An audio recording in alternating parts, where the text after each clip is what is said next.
Hey guys, tonight we slip into the shadowed halls of ancient China, where the air hums with ambition and the faint clink of jade armor. You're standing in the heart of Xianyang, the capital of the Qin dynasty, around 221 BCE.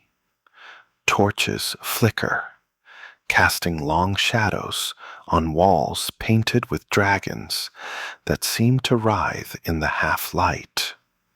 You're here to unravel why a man named Huang, the first emperor, decided to build an army of clay soldiers to guard him in death.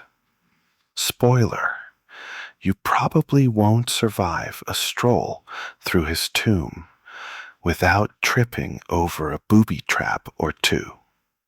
So, before you get comfortable, take a moment to like the video and subscribe, but only if you genuinely enjoy what I do here. Drop a comment with your location and local time. I'm curious where you're listening from tonight. Now, dim the lights, maybe turn on a fan for that soft background hum, and let's ease into tonight's journey together. You're in the Emperor's palace, and the man himself, Huang, is pacing before you. He's not what you'd expect. No flowing robes or gentle wisdom. He's intense, eyes sharp as a falcon's, his voice clipped as he barks orders to scribes. This guy unified China by sheer will, conquering 6 warring states and standardizing everything from weights to writing. History calls him a unifier, but whispers in the court paint him as paranoid, obsessed with living forever. You catch a glimpse of his latest fixation, a mercury-laced elixir he swigs daily, convinced it'll make him immortal. Spoiler alert, it doesn't. Historians still argue whether his fear of death stemmed from genius or madness. But one thing's clear: he's planning something big for the afterlife. The air smells of ink and sweat as you edge closer to his war table. Maps sprawl across it, dotted with plans, not for battles, but for a tomb, a city beneath the earth. You overhear him muttering about an army, not of flesh, but of clay, to protect him in the next world. It's wild to think this obsession started when he was barely 13, already crowned king of Qin. A quirky tidbit? Some say he consulted sorcerers who claimed clay could hold spirits. A fringe belief even then. You smirk, imagining him quizzing these mystics, while his advisors rolled their eyes. The palace buzzes with his energy, but there's a chill too. Like everyone knows, his dream will outlive them all.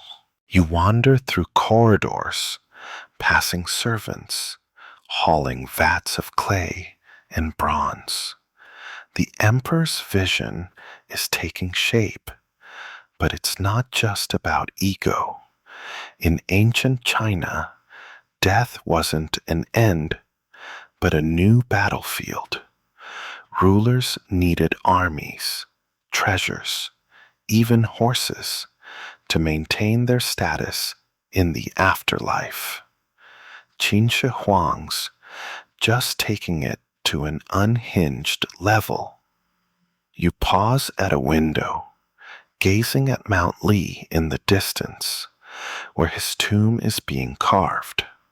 A guard nearby jokes he'd rather face a real army than the emperor's temper. You chuckle, but the scale of this project hits you. Thousands of artisans, years of labor, all for a man who thinks he can cheat death. As you step into the courtyard, moonlight glints off a half-finished statue. A soldier, eerily lifelike, its eyes blank yet watchful. You wonder what drove Qin Shi Huang to bet everything on this clay gamble.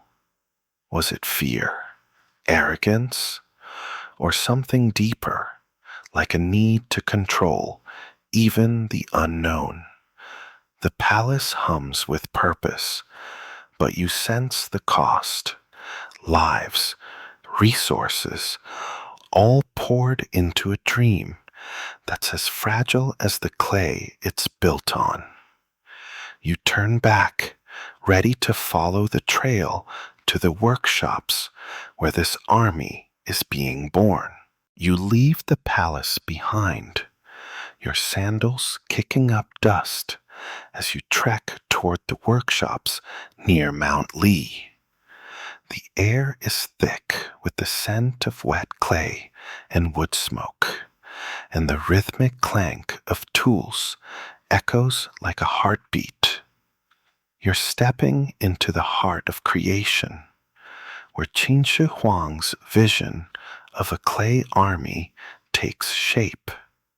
It's 220 BCE, and thousands of artisans are toiling under the emperor's relentless gaze. Well, his overseers anyway. You can almost feel the weight of his ambition pressing down on every worker here. One wrong move, and you're probably not surviving the emperor's quality control. You duck into a sprawling workshop, its roof sagging under the weight of straw and time. Inside, the scene is chaos meets precision. Artisans kneel over wooden molds, shaping clay into arms, legs, and torsos. You watch a woman, her hands caked in mud, press a damp cloth to smooth the soldier's chest plate. Each statue is built in pieces, fired in massive kilns that glow red in the distance. A mainstream fact: archaeologists estimate over 8,000 soldiers were crafted, each one a logistical puzzle of assembly line genius. You're impressed, but also a little creeped out. Those blank clay faces seem to stare right through you. A quirky tidbit floats through the chatter. Some workers believed the clay was mixed with ground-up bones to bind the spirits to the statues. True or not, it's the kind of creepy rumor that keeps you glancing over your shoulder. You wander past a row of half-finished heads, their empty eye sockets giving you the chills. Historians still argue whether the artisans were honored craftsmen or glorified slaves forced to churn out perfection under threat of death. You suspect it's a bit of both. Pride and fear are old bedfellows. You pause by a kiln, its heat prickling your skin. A worker jokes that the statues are better soldiers than he'd ever be. They don't complain about the hours. You grin, but the scale of this operation is staggering. Each soldier takes weeks to complete, molded, fired, painted and pieced together like a giant 3D puzzle. You spot a man carving intricate armor details, his fingers trembling from exhaustion. The emperor's orders are clear. Every statue must be flawless, a mirror of his living army. You wonder how many hands bled for this dream, how many lives were spent shaping clay that'd never march. Stepping outside, you see carts hauling clay from nearby rivers, the wheels creaking under the weight. Overseers bark orders, their whips coiled but ready. You notice a young boy, maybe 12, hauling a basket of tools. He trips, and an overseer snaps at him to move faster. You wince, imagining the pressure on these workers. The emperor's tomb, still under construction nearby, looms like a silent threat. You hear whispers of mercury rivers and hidden traps being built into it. Paranoid flourishes to keep the dead emperor safe. It's all connected, this workshop frenzy, feeding the larger madness. You kneel by a finished soldier, its surface still warm from the kiln. Its armor is sculpted with tiny scales, its belt buckle carved with impossible detail. You're struck by the care poured into something meant to be buried forever.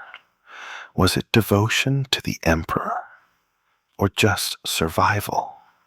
A worker nearby mutters about the emperor's eternal guard, and you catch a hint of sarcasm.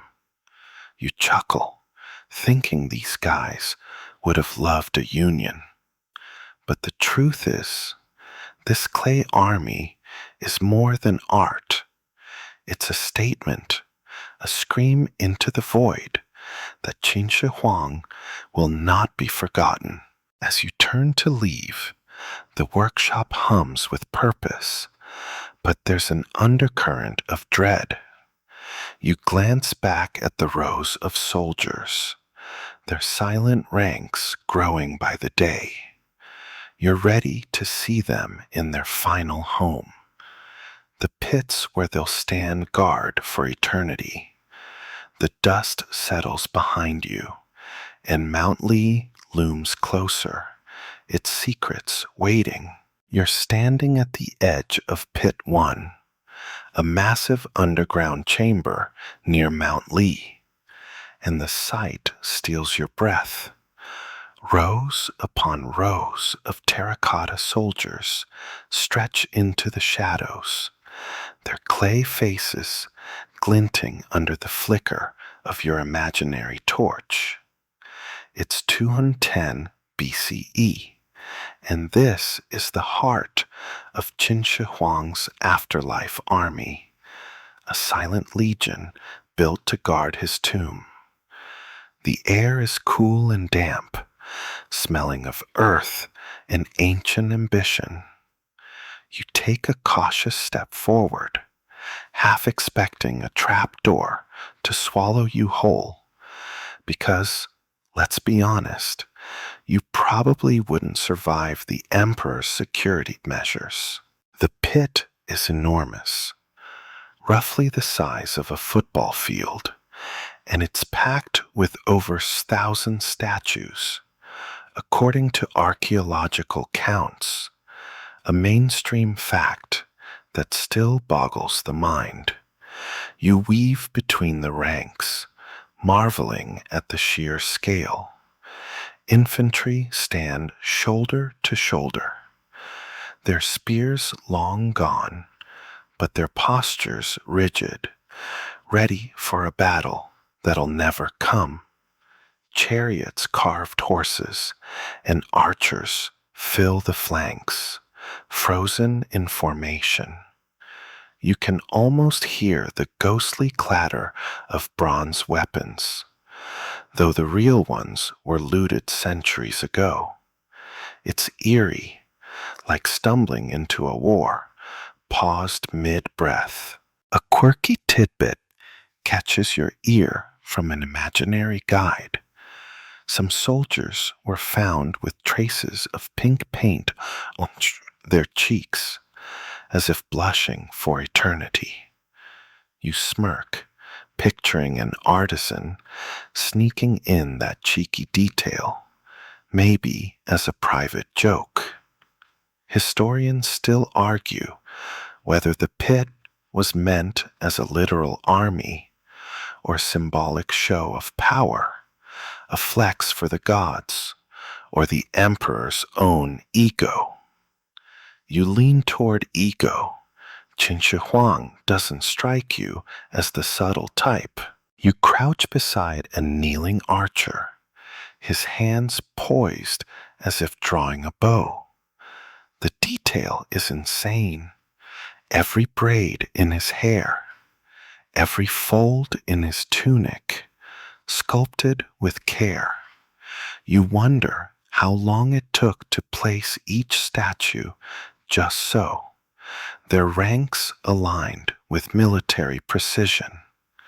The pit's walls are reinforced with wooden beams, now decayed, and you notice faint scorch marks, evidence of a fire, maybe from looters or rebels after the Qin dynasty fell. You joke to yourself that even the emperor's clay army couldn't dodge drama. It's a weak pun, but it keeps you grounded in this surreal place. Stepping deeper, you spot officers with fancier armor, their clay belts studded with tiny studs. You imagine the real Qin army, flesh and blood, drilling under the same merciless sun you felt at the workshops. The pit feels like a mirror of that world, but quieter, heavier. You run your fingers along a soldier's arm, the clay cool and smooth. It's humbling to think this was buried for over 2,000 years, unseen until farmers stumbled on it in 1974. That's a callback to the discovery you'll explore later. But for now, it's just you and this silent legion. You pause at a broken statue, its torso cracked like a dropped vase. The damage reminds you of the pit's fragility. Earthquakes, time, and human greed took their toll. Yet the army endures, a testament to the emperor's obsession. You hear a faint drip of water somewhere, and it's oddly soothing, like nature's lullaby in this man-made crypt. Another bad joke bubbles up. Maybe the soldiers are just napping, waiting for their alarm clock in the afterlife. You chuckle, but the thought lingers.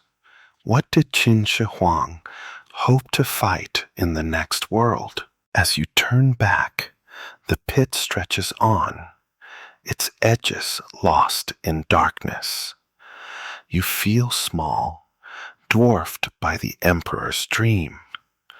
The soldiers watch you go, their gazes blank but heavy.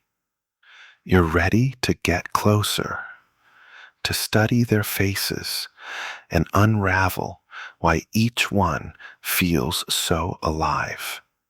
Pit one fades behind you, but its grandeur lingers, a puzzle of clay and madness. You're back in Pit 1, but now You're zeroing in on the faces of the terracotta soldiers, each one staring into eternity with unsettling calm.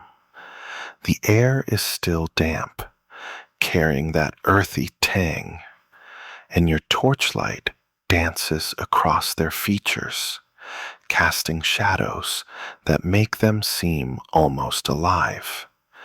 It's 210 BCE, and you're surrounded by thousands of clay warriors, but it's their individuality that grips you. No two faces are quite the same, and you're here to figure out why Huang's artisans went to such lengths to make each one unique. One misstep in this pit, and you probably won't survive the Emperor's ghostly roll call. You lean close to a soldier, his clay cheeks sculpted with faint creases, as if he's squinting into the sun. Another has a broad nose and heavy brows, while a third sports a wispy mustache that screams, "I tried." A mainstream fact hits you. Archaeologists have identified over 100 distinct facial molds, tweaked by hand to create this variety. It's mind-blowing, like a 2,000-year-old art project on steroids. You wonder if the artisans modeled these faces on real soldiers, maybe guys they knew, or if they just got creative with their clay. Either way, the effect is haunting. A quirky tidbit floats up. Some locals near Mount Lee still claim the soldiers' faces resemble their ancestors, as if the artisans snuck in family portraits. You grin, imagining a sculptor muttering, "This one's for you, Uncle Chen." Historians still argue whether the individuality was practical, a way to make the army look real, or symbolic, meant to imbue each statue with a soul. You're not sure where you land, but the idea of 8,000 unique faces buried in secret feels like a flex only Huang could pull off. You move to a cavalryman, his head tilted slightly, like he's listening for orders. His eyes are almond-shaped, his jaw sharp, and you swear he's smirking. You joke to yourself that he's the cool guy of the pit, probably the one who'd sneak extra rations. The humor fades as you realize the care behind each face. Hours of sculpting, firing, and painting, all for a tomb no one was meant to see. You touch a soldier's cheek, the clay cold under your fingers, and wonder about the hands that shaped it. Were they proud, exhausted, scared of the emperor's wrath? Stepping back, you notice the diversity in expressions, some stern, some serene, a few almost curious. It's like a frozen crowd at a cosmic bus stop. You recall the workshops from earlier, the artisans' trembling hands. This individuality wasn't just skill, it was a mandate. The emperor wanted an army, not a batch of clones. You spot a soldier with a scar-like mark on his cheek, maybe a flaw or an intentional detail. It makes him feel human, and you wonder if the artisan slipped in a story no one will ever know. The pit's silence presses in, broken only by that faint water drip from before. You joke that the soldiers are judging your torch-holding skills, but the thought lingers. Why this obsession with unique faces? Was it to trick the gods into thinking the army was real? Or did Qin Shi Huang believe each statue needed a personality to fight for him? You pass an officer, his gaze sharper than the rest, and feel a chill. It's easy to imagine these guys springing to life, clay creaking, ready to march. As you weave through the ranks, the faces blur into a mosaic of humanity. Old, young, grim, proud. You're struck by the paradox. An emperor obsessed with control, yet his army reflects the chaos of real people. You're ready to shift focus, to examine the weapons and armor that arm these silent warriors.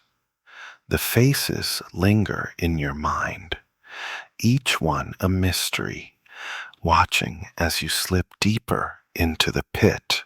You're still in the cool, shadowed depths of Pit 1, but now your gaze shifts from the soldiers' faces to the gear they carry. The Terracotta Army bristles with weapons and armor, each piece sculpted with obsessive detail, and you're here to uncover why Qin Shi Huang armed his clay legion so meticulously. The air hums with that faint drip of water, and your torchlight glints off a soldier's bronze sword. Well, the clay replica of one. You tread carefully among the ranks, half convinced you won't survive if you accidentally knock over one of these heavily armed statues. You kneel beside an infantryman, his hands gripping a spear shaft that's long since rotted away. His armor, molded in clay, mimics leather scales, each one carved with tiny stitches. A mainstream fact stands out. Many of the real weapons, like swords and crossbows, were razor sharp when buried, some even coated with chromium to resist rust, a tech trick China wouldn't rediscover for centuries. You're impressed, but also puzzled. Why arm a clay army with real weapons, only to bury them forever? It's like buying a sports car and locking it in a vault. A quirky tidbit surfaces. Some archaeologists found traces of red lacquer on the statue's armor, suggesting they were painted to look blood-soaked, maybe to scare off afterlife enemies. You chuckle, picturing a spirit fleeing at the sight of a crimson-clad clay squad. Historians still argue whether the weapons were purely symbolic, meant to impress the gods, or if Qin Shi Huang genuinely believed his army would fight supernatural battles. You lean toward symbolism. This emperor loved a good show, but the effort put into every detail makes you second guess. You move to an archer, his crossbow trigger mechanism sculpted so precisely you can almost hear it click.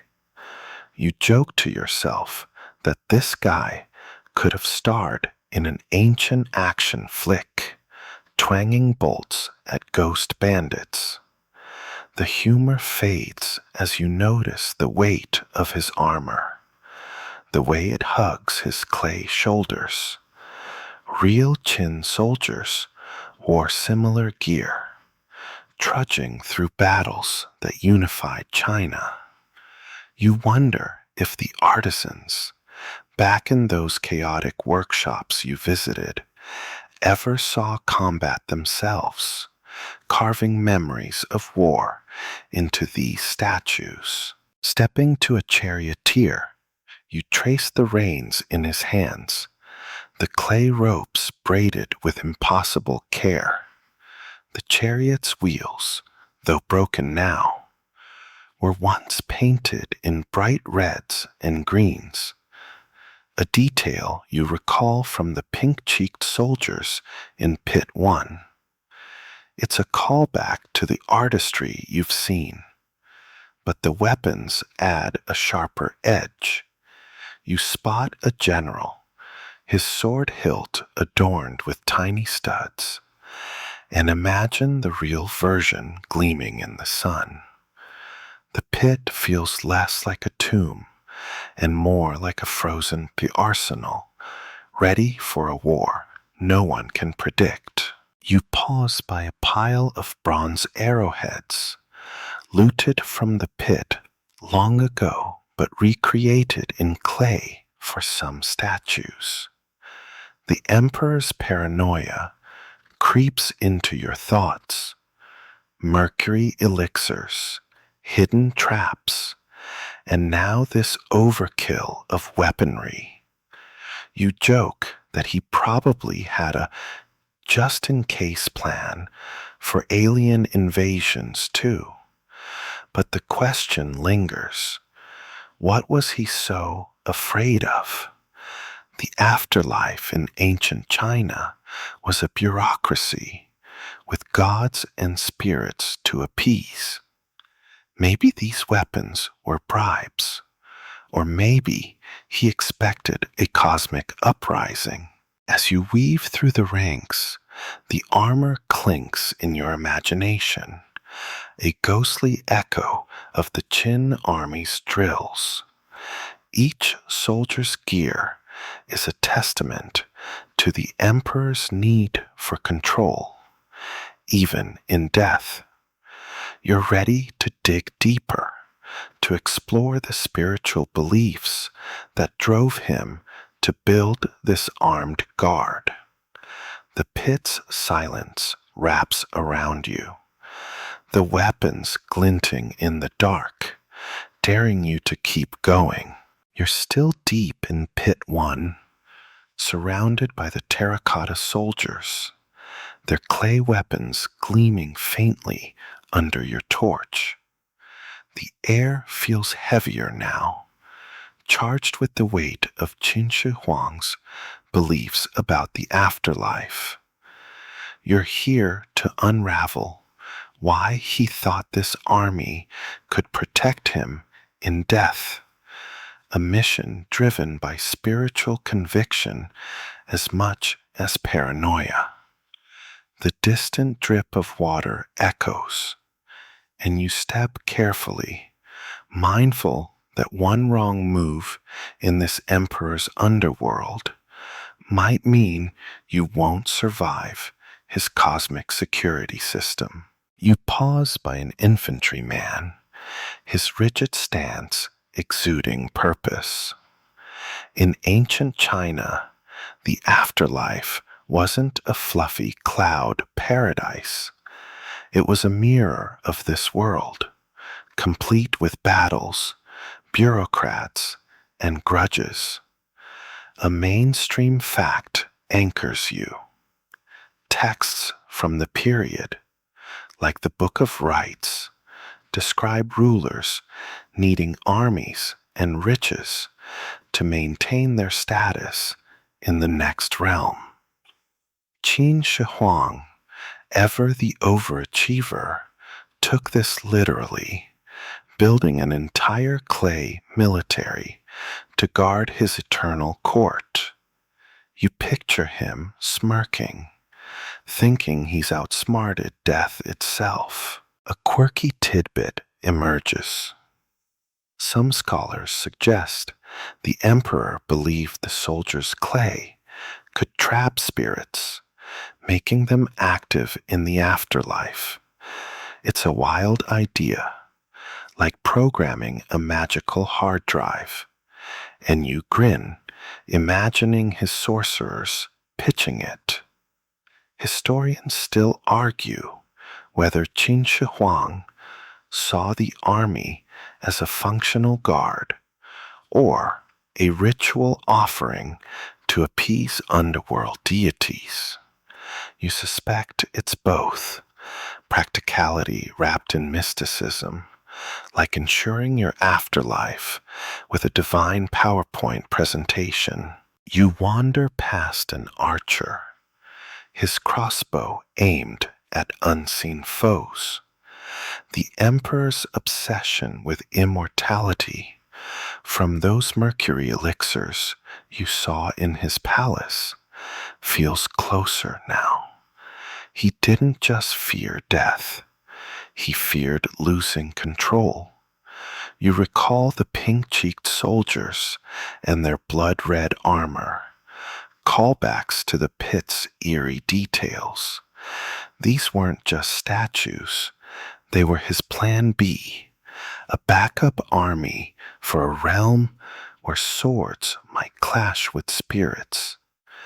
You joke to yourself that he probably had a flowchart for fighting ghosts, complete with clay cavalry charges. Stepping deeper, you notice the pit's layout mimics a real military camp, with officers at key points and infantry in tight ranks. It's as if Qin Shi Huang expected an actual war in the afterlife. You wonder what enemies he imagined. Rival kings? Demon hordes? The silence presses in, and you feel a chill, like the soldiers are waiting for their orders. You touch a statue's arm, its clay cool and unyielding, and imagine the emperor's priests chanting over it, binding it to his soul. It's a heady thought, equal parts genius and unhinged. You move to a general, his armor more ornate than the rest, and picture the rituals that sealed this army's purpose. Incense, drums, maybe sacrifices. You shudder at the thought of what dedication meant back then. The emperor's belief in spiritual protection wasn't unique, but its scale was. You joke that if the afterlife had Yelp, his tomb would get 5 stars for most extra. Yet the stakes feel real. Every statue, every sword, was a bet that he could bully death into submission. As you weave through the ranks, the pit feels less like a tomb and more like a temple to Qin Shi Huang's will. The soldiers stand ready, their spiritual role as clear as their clay forms. You're ready to shift focus, to explore the engineering marvels that made this underground army possible. The torchlight flickers, and the soldiers' blank eyes seem to follow you, guarding secrets you're only beginning to grasp. You're still in the shadowed expanse of Pit 1, the terracotta soldiers standing sentinel around you, their clay forms a testament to Qin Shi Huang's defiance of death. Now, you're turning your attention to the engineering feats that brought this underground army to life. The air is cool, laced with the scent of damp earth, and that persistent water drip echoes in the distance. You tread lightly among the statues, aware that one clumsy step in this meticulously crafted pit might mean you won't survive the emperor's architectural overkill. You pause to take in the sheer scope of the pit, its walls stretching far beyond your torch's glow. A mainstream fact grounds you. Constructing the Terracotta Army and its pits required moving millions of cubic feet of earth, equivalent to filling a modern stadium several times over. This wasn't just art, it was a logistical triumph involving thousands of workers, precise planning, and techniques that still baffle engineers. You picture the emperor's overseers, barking orders like ancient project managers, their scrolls littered with calculations. A quirky tidbit surfaces. Some archaeologists believe the pits were built with a modular design, like a giant Lego set, allowing workers to assemble sections off-site before lowering them into place. You grin, imagining a foreman yelling, "No, the Archer unit goes there." Historians still argue whether the engineering was driven by centralized planning or trial and error chaos, with local crews improvising under pressure. You lean toward a mix. Huang's vision demanded control, but the scale must have forced some creative corner cutting. You kneel beside a soldier, noticing the pit's floor, packed tight to support thousands of statues without collapsing. The walls are braced with decayed wooden beams, a callback to the scorch marks you saw earlier, hinting at fires that ravaged the site after the dynasty's fall. You marvel at the drainage channels carved into the floor, still functional enough to keep that dripping water at bay. It's like the emperor planned for eternity's weather forecast. You joke to yourself that he probably had a backup pit for monsoons, just in case. Stepping deeper, you spot evidence of the construction process. Faint tool marks on the walls, clay fragments swept into corners. The pits were dug by hand, with workers hauling earth in baskets, their labor invisible but staggering. You recall the workshops, the artisans' trembling hands shaping each soldier. Here, the focus was scale, miles of tunnels, reinforced ceilings, and precise alignments to match the emperor's military formations. You wonder how many surveyors lost sleep, ensuring every statue faced the right way, their compasses trembling under imperial scrutiny. You pause by a chariot, its wheels anchored in a sunken track, as if ready to roll into the afterlife. The precision is uncanny, from the axles to the reins, all sculpted to mimic a working vehicle. You imagine the engineers blending artistry with physics, calculating weights and stresses in an era before calculators. Another bad joke bubbles up. Maybe they had an ancient slide rule etched on bamboo. But the thought lingers. How did they coordinate this without modern tools? The answer lies in the Qin dynasty's ruthless efficiency. The same machine that unified China now turned to building a tomb. As you move through the ranks, The pit feels like a monument to human ingenuity as much as imperial ego.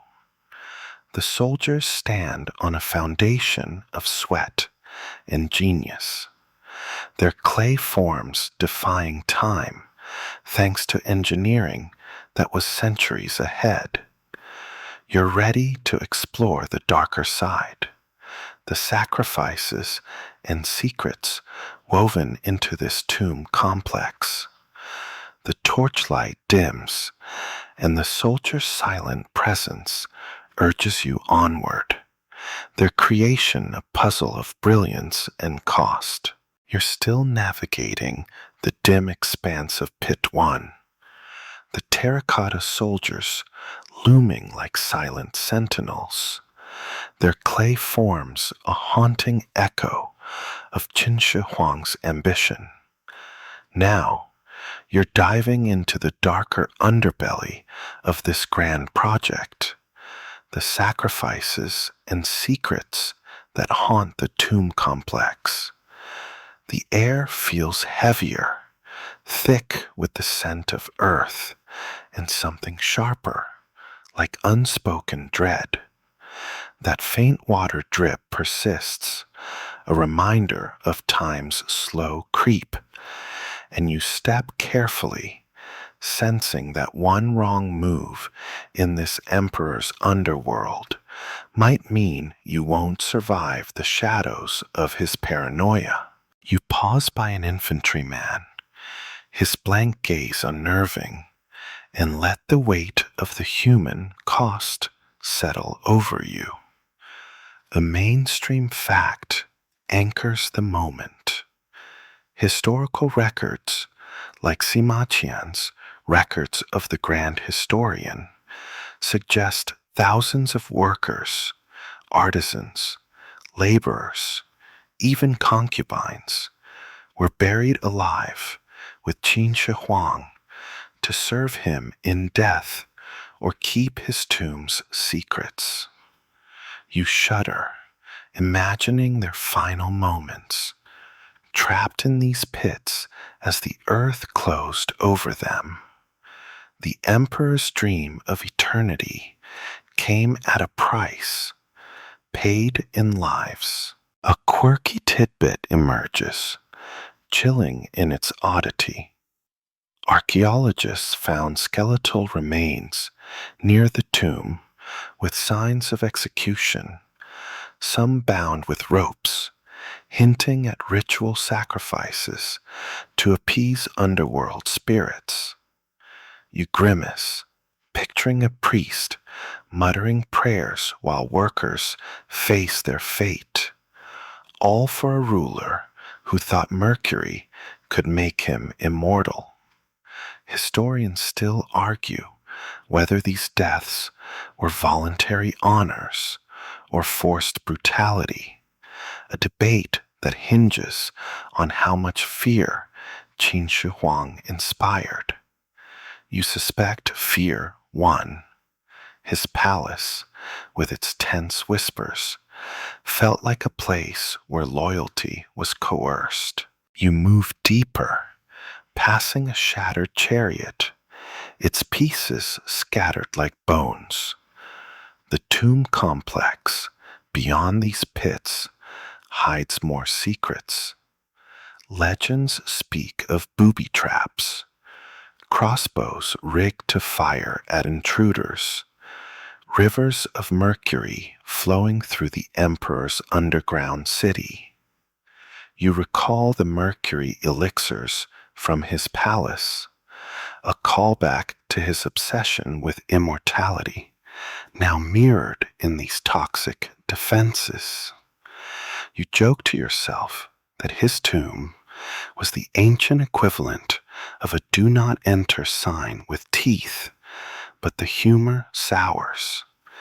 The traps were real enough to deter looters, and the mercury's still there, poisoning the soil around Mount Lee. You kneel by a pile of clay fragments, remnants of a soldier broken by time or violence.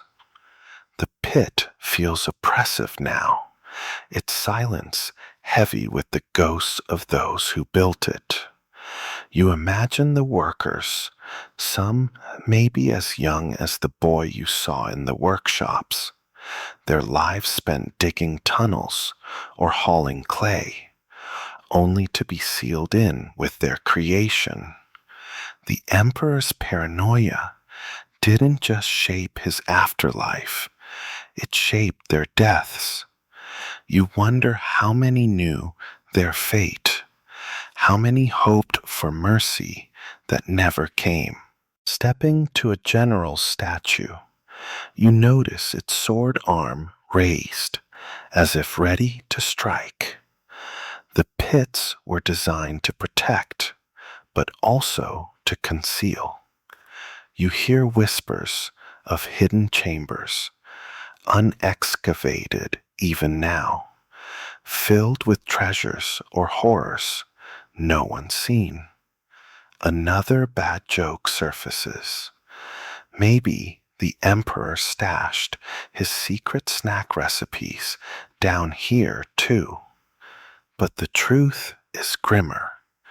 Every statue, every trap was a layer of defense for a man who trusted no one, not even the gods. As you weave through the ranks, the pit feels like a monument to both genius and cruelty. The soldiers stand eternal, but their creators lie forgotten, their sacrifices buried in the emperor's shadow. You're ready to shift to the moment this lost world was rediscovered, a shock that brought these secrets to light. The torch flickers, and the soldier's eyes seem to glint, daring you to carry their story forward. You're stepping out of the shadowed depths of Pit 1, the terracotta soldiers' silent ranks fading behind you, their clay forms etched in your mind. Now, you're fast forwarding to 1974, standing in a dusty field near Mount Lee, where a chance discovery is about to unearth Qinshi Huang's hidden army. The air is warm, smelling of dry earth and budding crops, and you hear the faint clink of a farmer's shovel striking something hard. You're here to relive the moment that stunned the world, when the emperor's secret broke free from its 2,000-year slumber. One careless step in this field, and you probably won't survive the shock of what's about to surface. You're with Yang Jifa, a local farmer, as he digs a well to save his drought-stricken crops. His shovel hits clay, not unusual, until he pulls up a sculpted arm, its fingers curled as if gripping a long-lost spear.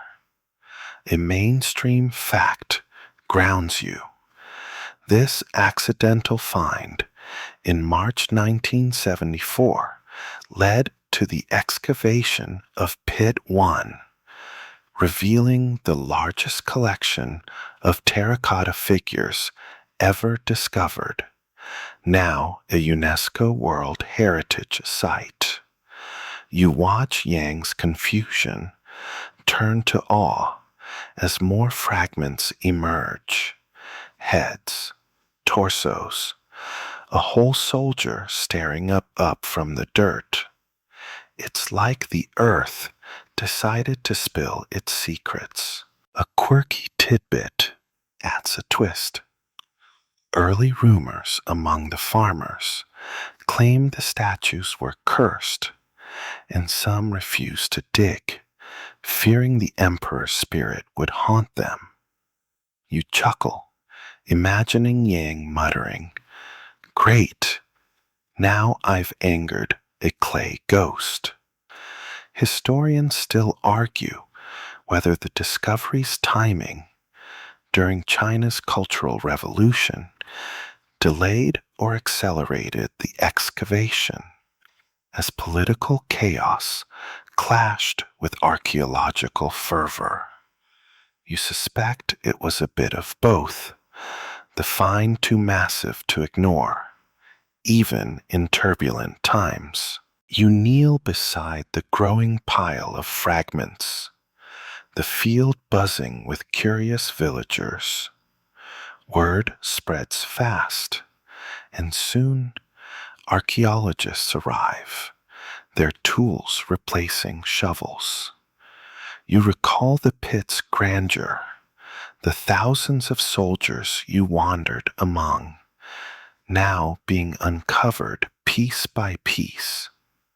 The scale hits differently in daylight. Each statue, once buried in darkness, now bathed in sun, their painted colors long faded, but their presence undeniable. You joke to yourself that the emperor probably didn't plan for his army to become a tourist magnet, but here we are. Stepping back, you watch the excavation unfold, trenches widening to reveal rows of soldiers, their formations intact despite centuries of quakes and looters. You think of the workshops, the artisans' trembling hands, and the sacrifices buried with the emperor, callbacks to the labor and loss that built this army. The farmer's discovery feels like a cosmic accident, as if Huang's paranoia couldn't outlast time. You spot a cracked officer's face in the dirt, his stern gaze softened by exposure, and wonder what Yang thought. Unearthing a king's dream. The site grows chaotic, with experts mapping the pit, while locals whisper about treasure.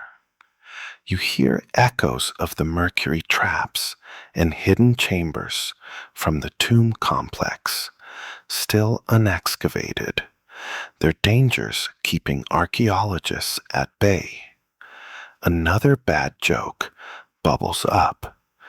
Maybe the emperor's real trap was making his tomb too cool to leave alone. But the discovery's impact is undeniable. It reshapes history, proving the Qin dynasty's ambition was even wilder than the texts claimed. You feel a pang of awe, standing where the past and present collide. As you turn from the field, Mount Li looms in the distance, its secrets only partially spilled. The Terracotta Army is no longer a myth, but a global marvel, its story far from finished. You're ready to reflect on its legacy, to ponder the enigma that lingers over these clay soldiers. The sun dips lower, and the field hums with possibility, urging you toward the final chapter. You're standing at the edge of the excavation site near Mount Li, the Terracotta Army's silent ranks, now a global marvel, their clay forms glinting under the fading light of a 1974 sunset. You're here to reflect on the enduring mystery of Huang's creation, to unravel why this army of clay soldiers still captivates us. The air is warm, carrying the scent of turned earth, and the distant hum of archaeologists' tools replaces the water drip from the pits. You step carefully, aware that one lingering question might pull you back into the emperor's enigma. and you probably won't survive its pull. The Terracotta Army is more than a relic. It's a mirror of human ambition and fear. A mainstream fact anchors you. The site, now a sprawling museum, draws millions annually. Its 8,000 soldiers, a testament to the Qin dynasty's unmatched audacity. Yet the army's purpose remains elusive, a puzzle that binds us to Qinshi Huang's mind. You recall the palace's tense whispers, the workshop's frenzied labor, the pit's silent grandeur, callbacks to a dream that cost lives and defied time. The emperor's obsession feels alive, his clay warriors staring into eternity. A quirky tidbit adds a final twist. Some modern psychics claim the soldiers' spirits still guard the tomb, their clay vessels humming with restless energy. You smirk, picturing a spectral roll call under Mount Lee's slopes. Historians still argue whether the army was a practical defense for the afterlife or a monument to ego, a debate that keeps the emperor's motives just out of reach.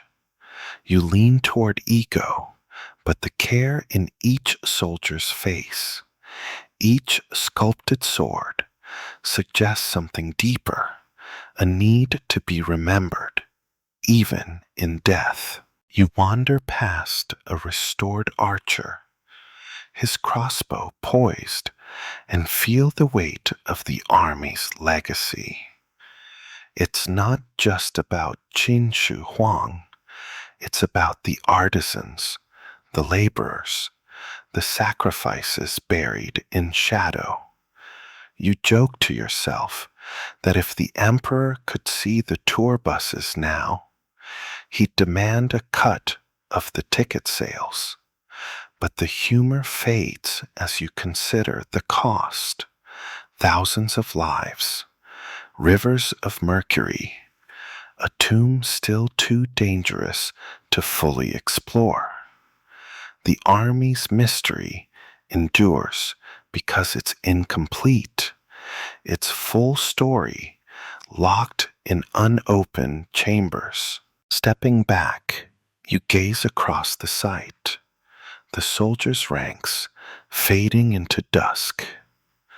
Their faces, unique and haunting, seem to ask why they were made, what battles they were meant to fight. You think of the 1974 discovery, the farmer's shovels breaking centuries of silence. The army's legacy is its paradox, a buried secret now bared to the world, a tyrant's dream that outlived him.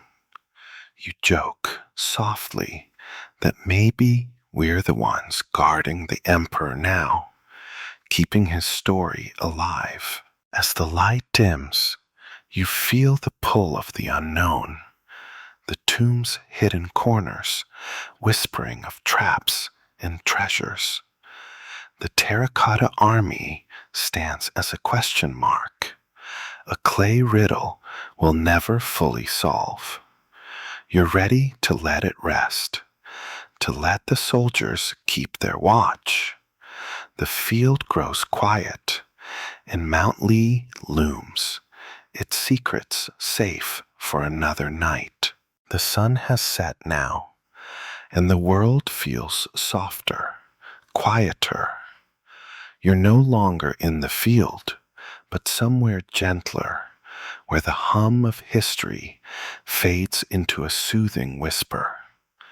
The terracotta soldiers stand their eternal guard, their clay faces calm, their weapons still. Let the emperor's dream drift away, like dust settling in the pits. You've walked his underworld, felt its weight, and now it's time to rest. Picture the stars above Mount Lee, twinkling over a silent army, their story cradled in time. Your eyelids grow heavy, the night wrapping you in its calm. Sleep beckons, warm and deep, carrying you far from clay and kings. Let the soldiers watch, let the mystery linger. You're safe now, drifting into dreams.